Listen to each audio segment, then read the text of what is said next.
I'm ready, and this is I'm Felicia Tappan. I'm here at the home of Slow Foods Kitchen, where they make those famous kale chips. If you haven't tried them, look them up on Amazon. But tonight, we are going to show you how to peel an apple really quick with a very affordable apple peeler. Right here. I found it, I don't remember where I found it, but it was cheap.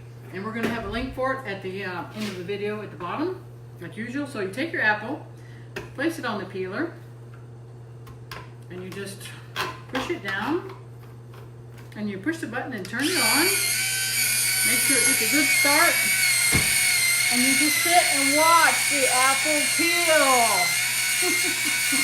Isn't that awesome? It automatically stops. You lift it up. It has a little button in case you accidentally hit the button.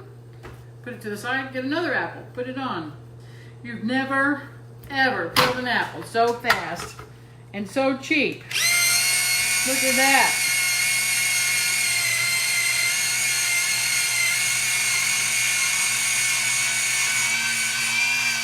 Turns itself off. Pull it up. And this is a really cool peeler. It came with 3 extra blades, which we're on our second blade already. And the reason we're peeling apples today is because my granny, who would probably be 130 years old today if she was alive, this was her secret to homemade apple pie turnovers. You would dry the apples first, just like we're going to do on this tray. We're going to cut the apples. We're just going to finish taking off the top and the bottom. And then look, we're just going to make sure that we cut outside the core, because we don't want the core, just because apple seeds would be bitter. So that's one of the reasons you don't want apple seeds. You can eat them, but they might make our pie bitter. Spread them out evenly on the Excalibur dehydrator tray. Notice that you want to leave a little space between them so that the airflow is good.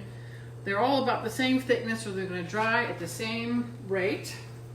And then we're going to come over here, and we're going to slide them into the tray. Now this is a 9-tray dehydrator, so we'll fill it with the trays, put the lid on it, and then we're going to just turn it on.